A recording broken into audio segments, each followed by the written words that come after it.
السلام علیکم ورحمۃ اللہ وبرکاتہ۔ یہ سردیوں کی وجہ سے مرغیاں انڈے کم دینا شروع ہو جاتی ہیں۔ میں آج آپ کو یہ بتانا چاہتا ہوں کہ مرغیوں کی خوراک میں اس کے روزمرہ کی خوراک میں کیا شامل کیا جائے جس سے مرغیاں وغیرہ زیادہ انڈا دینا شروع کر دیں۔ کچھ دوست پوچھ رہے تھے کہ ہمیں ان کا علاج بتائیں، کبھی کچھ بتاتے ہیں، ہر آدمی اس کا نئے سے نیا علاج بتاتا ہے، تو میں آپ کو گھر کا ہی کچن میں سے کوئی نہ کوئی ایسا ٹوٹکا بتا دیتا ہوں جس میں سے انشاءاللہ تعالی مرغیاں زیادہ انڈا دینا شروع کر دیں گی۔ سب سے پہلے تو مرغیاں سردی کی وجہ سے انڈے کم دینا شروع ہو جاتی ہیں۔ آپ کو چیک کرنا پڑے گا کہ آپ کی مرغیاں وغیرہ یا آپ کا مرغ وغیرہ بیمار تو نہیں ہے۔ اگر وہ بیمار ہیں، ان کو نزلہ ہے، زکام ہے یا بخار ہے یا وہ دانہ کم کھا رہے ہیں تو ان کا پہلے یہ علاج کیا جائے، کیونکہ ظاہری بات ہے جب وہ تندرست ہوں گے تو پھر وہ آپ کے لیے زیادہ جو ہے نا انڈوں کا باعث بنیں گے۔ تو میں آپ کو یہ ایک طریقہ بتا رہا ہوں، یہ تھوڑا گھر کا ہی ٹوٹکا ہے، تو انشاءاللہ تعالی اس سے مرغیاں زیادہ انڈے دیں گی۔ آپ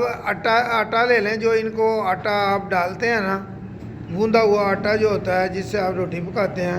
وہ والا آٹا لے لیں ان سے۔ تو آٹے کے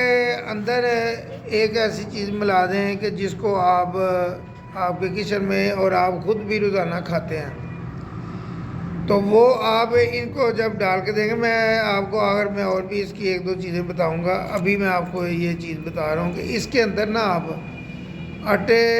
کے اندر آپ ایک چمچ جو آپ اپنی ہنڈیا میں ڈالتے ہیں نا، وہ والی ہلدی ایک چمچ جو ہے نا وہ اس کے اندر ڈال دیں۔ تقریباً ایک پیڑے کے مطابق چھوٹا پیڑا ہو آٹے کا،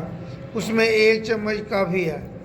اور ان کو تقریباً یہ آپ نے نا 8 دن ان کو دینا ہے۔ تو آپ دیکھیں گے انشاءاللہ تعالیٰ کچھ دنوں کے بعد ہی یہ انڈے دینا شروع ہو جائیں گے۔ اگر آٹا وغیرہ زیادہ 2 چمچ آپ ڈال لیں، ایک پوری روٹی کا جو آپ کا پیڑا ہے نا اس میں 2 چمچ آپ جو ہے نا ہلدی ڈال لیں۔ جب آپ اس کے اندر ہلدی ڈالیں گے اس کو پوری جو ہے نا مکس کر لیں اچھی طرح آٹے کے اندر، اس کے اندر، تو اس کو اچھی طرح ایسے مکس کر کے ہلدی کو سب آٹے میں مکس کر دیں اچھی طرح، کیونکہ مرغیاں پہلی دفعہ تو یہ کہیں گی کہ یہ کیا ہمیں انہوں نے ڈال دیا ہے، اس کے بعد یہ خوشی سے کھانا شروع ہو جائیں گی۔ تو ان کا جو آپ سارا مکس کر لیں ہلدی اس آٹے کے اندر، تو اس کے بعد آپ نے یہ کرنا ہے کہ اس کے جو ہے نا چھوٹی چھوٹی گولیاں بنا لینی ہیں، جیسے عام آٹا آپ مرغیوں کو ڈالتے ہیں نا، اسی طرح آپ نے چھوٹی چھوٹی گولیاں بنا لینی ہیں۔ زیادہ بڑی بنائیں گے تو وہ مرغیاں کھائیں گی نہیں، کیونکہ کچھ ہلدی لگی ہونی ہے تو کچھ ویسے آٹے کی وجہ سے وہ نہیں کھائیں گی، بڑی گولی ہونے کی وجہ۔ چھوٹی چھوٹی گولیاں بنا لیں، اور یہ چھوٹی چھوٹی گولیاں بنا کے نا آپ ان کو روزانہ صبح ایک ٹائم تو لازمی دیں، اگر آپ نے 2 ٹائم بھی دینی ہے تو پھر جلدی اچھا رزلٹ آ جائے گا۔ اس میں اور مکس کرنے کے لیے لوگ اس میں کرتے ہیں مکس، جیسے مچھلی کا تیل ہے وہ ڈال دیا، یا اس میں وہ جو ہے دیسی گھی ڈال دیا۔ اب یہ دیکھیں میں نے ان کو ڈالا ہے تو یہ ایک پنجرے میں ابھی یہ 2 مرغیاں کی بجائے 3 مرغیاں بھی انڈا دینے کے لیے بیٹھی ہوئی ہیں۔ یہ دیکھیں 3 مرغیاں اس کے اندر چلی گئی ہیں، تو وہ آپس میں لڑائی کر رہی ہیں کہ کیسے ہم جو ہے نا پہلے میں نے انڈا دینا ہے، پہلے میں نے انڈا دینا ہے۔ تو پہلے یہ دیکھو یہ بھی مرغی جا رہی ہے اس کے اندر، پہلے میں نے بھی یہ دیکھا تھا کہ میری مرغیاں بھی انڈے نہیں دے رہی تھی،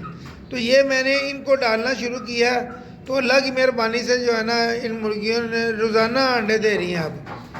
تو سردیوں میں دیسی انڈے ماشاءاللہ مل رہے ہیں، اللہ تعالیٰ اس میں برکت دے اور مزید اپنی جو ہے نا نعمتوں سے ہمیں نوازے اور اپنی نعمتوں کے زوال سے بچائے۔ تو یہ آپ مرغیوں کو تھوڑا سا آپ دھیان رکھیں، پہلے دیکھیں یہ بیمار تو نہیں ہے، ان کے بعد یہ دیکھیں کہ یہ مرغیاں آپ کے ساتھ دانہ جو آپ ڈالتے ہیں اچھا کھا رہی ہیں۔ یہ دیکھیں 3 مرغیاں بیٹھی ہیں اس کے اندر۔ تو انشاءاللہ تعالیٰ امید ہے کہ یہ ویڈیو آپ کے لیے کارآمد ہوگی۔ تو اگر آپ کو ویڈیو اچھی لگی ہے تو میرے چینل کو سبسکرائب کریں، لائک کریں اور دوسروں کو یہ شیئر کریں۔ بہت سارے لوگ بیچارے پریشان ہیں کہ مرغیوں کو ہم دانہ ڈالتے جا رہے ہیں پر مرغیاں انڈا نہیں دیتی، تو آپ دیکھو گے انشاءاللہ تعالی یہ مرغیاں انڈے بھی دیں گی اور آپ کو صحت مند بھی بننے میں کافی ان کی مدد ملے گی۔ السلام علیکم ورحمۃ اللہ وبرکاتہ۔